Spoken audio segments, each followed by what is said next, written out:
Welcome back to Gold Derby. I'm Christopher Rosen. I'm so pleased to be joined by Rachel Bloom, an Emmy Award winner who stars as Hannah on the Hulu comedy series Reboot, about a reboot of a classic 90s sitcom series. So it's a very meta show. Rachel, thank you so much for doing this. And I guess I wanted to start there. Obviously, you were a showrunner previously, and obviously you're playing a showrunner on the show. Is that I guess initially, was that an enticing part of you being after you were approached for this project?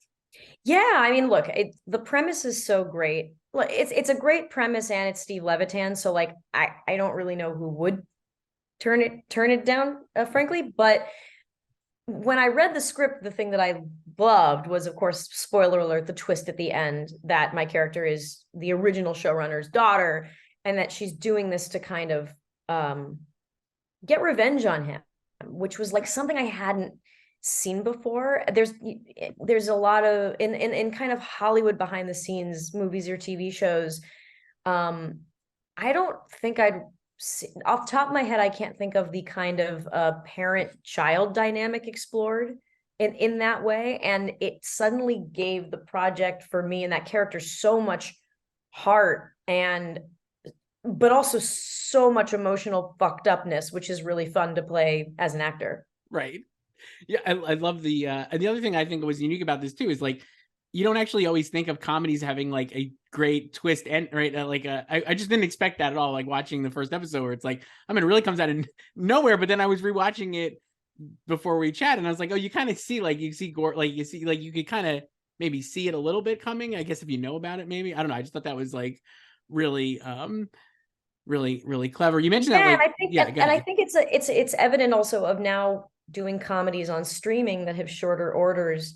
And I've talked to Steve about this a little bit, but doing something that has both can be episodically funny, but also has plot propulsion. Mm-hmm. That's not something that if you're doing 24 episodes on a network, you can't have too much plot propulsion, because then you'll just burn through plot so quickly. You need something that you can do 100 episodes. But if you're doing 8 episodes, like we were, 10 or even 13, and it's these shorter orders, suddenly it is more, there's an arc to it in a way that there hasn't been in most comedies for, right, for most of the history of television. Right. Certainly not a show like this would not have the reboot that it's rebooting would not have been like that. Right. Especially, right. Yes. And that just being a down the middle multicam sitcom. Exactly. Right.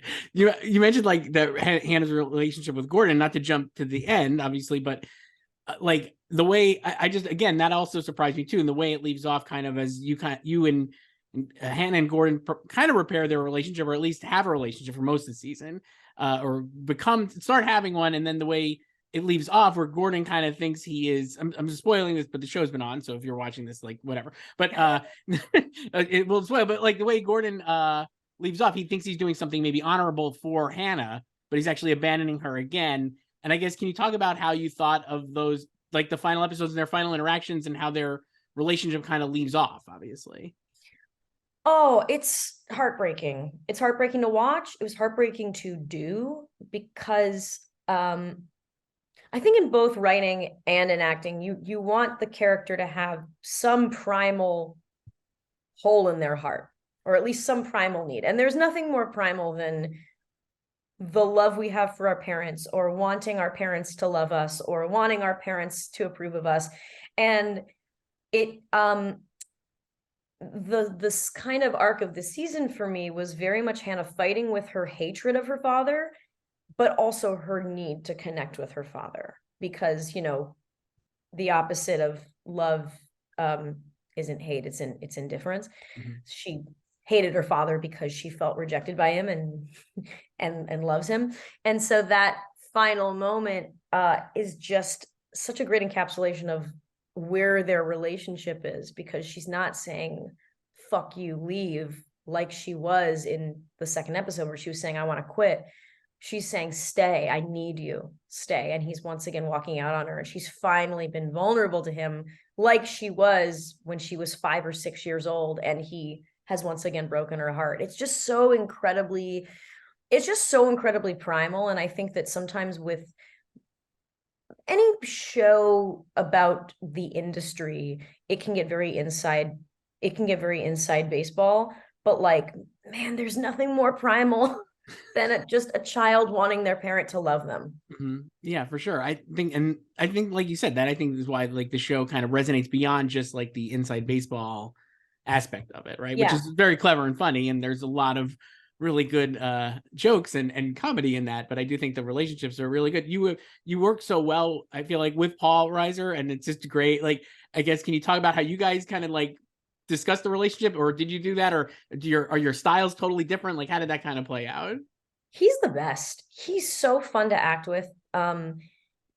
He's just alive. I don't know what other way to say it, in that he is always listening. He is always reacting based off of what you just said, which is what you want in a scene partner. You just want that person volleying off of you. And he and I just had kind of a natural chemistry. I mean, I think around me, he becomes like more Jewish. I bring out like this kind of Talmudic sage in him. I'm a longtime fan of Mad About You too. So I also, if you told me when I was a kid that I'd someday be on a show with Paul Reiser as my dad, that would have just absolutely blown my mind. He's great. And it was funny because he's been in all of these fancy things. You know, he's in every show on TV right now. Stranger Things, The Boys, you know, he was in Whiplash. And so it was one of our first days acting together. And I don't know, I guess I assume sometimes that people who've done a lot of drama with a capital D have some sort of secret method I don't know about. And I noticed that before every scene, a prop person handed him a piece of paper and he'd look at it. And I was like, oh, because I'd worked with an actor once who'd written all of her lines down on a piece of paper, which is kind of a technique actors do. And so I went up to him, again, I've known him for like 2 days, and I said, hey, I'm so interested in other actors' processes. What's that piece of paper that you're being handed? Is that like your lines? Or is there something written on that has to do with like your intention or motivation? He goes, oh yes, this is a very specific technique I've honed. You see, this is the piece of paper that's the prop in the scene. And of course, in the scene, he hands me a piece of paper. He was just getting handed a fucking prop. He's like, I don't have a technique. What are you talking about? It was great. That's awesome. So you met, like, you obviously, like we said, like before, you were a showrunner, obviously Crazy Ex-Girlfriend is such a success. Like, did you, and I think I would say this is like your first major series after Crazy Ex-Girlfriend, right? Obviously, oh yeah, that's it. Things, but like 100%. Right. So did you like getting to just act, not that that's just as a like a negative, but getting to just act instead of having to juggle every other aspect of a show, was that, I guess, was that invigorating for you as an actor, right? Or like, did you approach it any differently, or was it a relief? It's amazing. Okay. To be able to just act and then not have to run to editing or run to the writer's room. Yeah. It's insulting to other actors to be like, it's so easy. Because it's not easy. I mean, depending on the scene, it can be easy or it can be not easy. But to not have that heavy workload was unbelievable. But I will say this. When I was doing Crazy Ex-Girlfriend, I was working, 15, 16-hour days. I was working these insane days. And so I knew production was brutal, but my role in it was so outsized. I was like, well, I did this to myself. Production is brutal because I'm doing this. Just being an actor on the show, I'm doing a lot, there are a lot less things I'm doing, but production is still brutal. You're still waking up super early. You're still on set for 12, 13 hours a day. And it made me actually realize, more so than on Crazy Ex, how brutal production is for everyone else. Because on Crazy Ex, because I was there the longest, I would be there before a lot of people, and then I would be there after a lot of people went home. I was really just thinking about my own schedule, and this just being kind of not a cog in the machine, that makes it sound very corporate, but being, as opposed to this being my kind of thesis statement on life, I'm an actor, helping to bring this to life. Like, no, this is really hard. I'm still not like home before dinner a lot. Right. It just made me realize how it's a brutal industry. Yeah. Do you think your performance, like, I think you're great on Crazy Ex-Girlfriends. This is not a knock on that at all. But do you think did you feel your performance were you acting like better, for lack of a better word, or anything, like because you could just focus on that, or did you think about it like that part of it differently? Um, they're kind of apples and oranges to me in that Crazy Ex-Girlfriend, first of all, they're two different characters. So Crazy Ex-Girlfriend she was pushed. It was always, we were always slightly doing a pushedness with that show. So it's a different, not acting style, but it's just there's such different characters. Like I feel like Rebecca Bunch on Crazy Ex brings out a part of who I am, but then also Hannah on Reboot is another part of who I am, and that's the like kind of grounded writer part.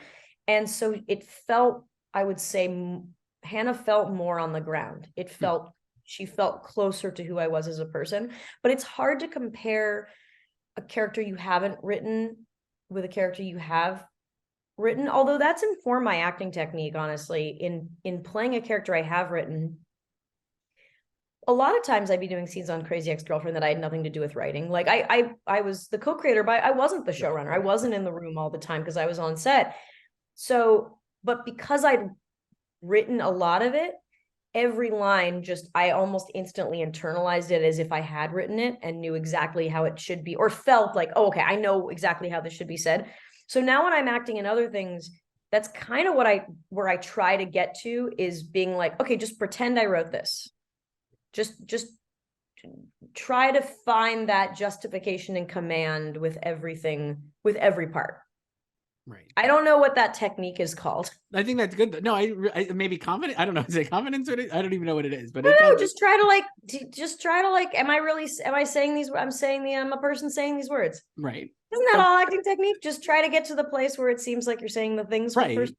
And it's honest, right? Then it's honest. It feels honest, like that. Oh, I was again. I said, like, before this, I was rewatching, and I love your first scene with Hannah. You're in the Hulu offices and like pitching your show, and they talk about your South by Southwest breakout, which I will not. You could Seesaw with C Word Saw is your movie. Oh, sure. It's called Cunt Saw. Yes. Right now, did you think about what that was and how much did you kind of build a backstory for her what her feature was? We talked about it a lot. We talked about what Cunt Saw was a lot. I mean, I always wanted to like make a fake trailer for Cunt Saw. I kept improvising. They never got in, but like I was occasionally improvising things where it's like, God, what did I say? I was like, yeah, I mean, we believe we got Al Pacino for that one scene. Like, what is this movie? In my head, it's like a feminist, it's a feminist horror movie about a woman who goes crazy from the patriarchy. But then two of the writers on the last day of the writer's room, they gave me a gift, which is I have it somewhere. It's a postcard of Kristen Ritter. And it says Cunt Saw starring Kristen Ritter. And the running bit in the writer's room was that it was a movie where Kristen Ritter, I think, played like triplet clones. So I'd been picturing one thing and they'd been picturing another. But I always was trying to work in more of a runner that like more details came out about Cunt Saw. And it was like, wait, what? Literally, what is this movie? It's just like, yeah, so, for the circus scene in Cunt Saw, like I would. It's really good. I'll make Cunt Saw. Give me $1 million and do it. And season 2, maybe at least we could do a fake trailer, at least in season 2. From your mouth. I want to ask you before I ask you about whether or not or how you thought about season 2, even though it obviously hasn't been renewed yet, and hopefully it is, because I think the show's really funny and be great. I'm sure you would like that as well. But I guess you mentioned the writers' room. That's such a big part of this as well, and something I think is really funny. How true to life did you find some of that stuff, and like how did you guys, or how did you feel about those scenes? Yeah, I've never been in a generationally divided room like that, but it all felt very real. Like especially the moments where we're all in cahoots and laughing at each other and fucking around. The detritus on the table felt very real to a writer's room. And I suddenly went into writer's room mode, and I insisted I never do this, but I said to someone in set deck. I went, hey, that whiteboard has the outline for the pilot, but we'd be breaking episode 2 right now. Can I just start to break episode 2 just so I have something to look at? Because like, if I'm gonna feel like I'm in a writer's room, might as well go Paul Reiser method style with it, you know? Get that piece of paper. Yeah. Were you a fan of these kind of shows when you were a kid? I guess it would be like TGIF style shows. Oh yeah. Okay. I mean, who wasn't? I would say like Full House was the gold standard. I mean, Full House was the biggest one, but I grew up, I guess multicam means a lot of things. Yeah, Full House was my main one, but I also just grew up watching a ton of multi-camera television. Yeah. Sure, that was what was on. That's what we were watching. Yeah, I mean, exactly. I'm slightly older, I remember, but that was like I remember seeing. Was Aaron Sorkin's Sports Night? It was single camera. Did it have a laugh track? It did I think the first season, maybe. Definitely the pilot did, but I think the first season had a laugh track, and then they transitioned away for the second, or maybe. Yeah, I remember watching that, and it was like the first single camera comedy I ever watched, and being like, where's the audience? Mm-hmm. Maybe in retrospect, I was confused that there was a laugh track and no audience. That might have been why I was confused. That would make sense. Yeah, for sure. And you mentioned like this, so like season 2. I mean, like you said, the show ends off on a really emotional nadir, I guess, for Hannah. Let's say. Good word. Pretty good. Pull that one out. And I guess, so how have you thought about season 2 at all, or like did you guys discuss season 2 during season 1? Like, what was Steve like? How did that whole kind of like? Did you guys talk about like what would maybe happen? No, they keep it very close to the vest. And what I gather is that should we get a season 2, it's almost like an emotional reset for Hannah, that she's where she was at the start of the series, but now she hates her father even more for abandoning her yet again. I would love there to be a season 2. I wish I had any control. Right. And I have none. I have no control. I would also love if Peter Gallagher comes back, because I'm a huge fan of him as well. And you were very funny. He was really great with you too. I thought. He was so amazing to work with, and most people know him from the OC, but I'm more of a fan of his from his take his turn as Sky Masterson in the 1992 revival of Guys and Dolls. Sure. So that was really fucking. Was really, really cool. He's so great. Yeah, I hope we get a season 2. You know, I mean, I don't have to tell you, the business right now is really weird. Mm-hmm. It's really weird. It's scary. Shows are getting taken off of platforms for seemingly no reason. I don't know. It feels chaotic. It's pretty messed up, but hopefully there's a season 2. But I don't know. I feel like every executive I talk to, there's like a tear always just forming in the corner of their eye. So it's a pretty fraught moment, but Reboot is great, and season 2 maybe would comment on all of this stuff, because the show is so smartly written about the industry. I would love that. I would love great. Rachel Bloom, who stars on Reboot, you can watch all the episodes now on Hulu. Thank you so much for doing this. Thank you for having me.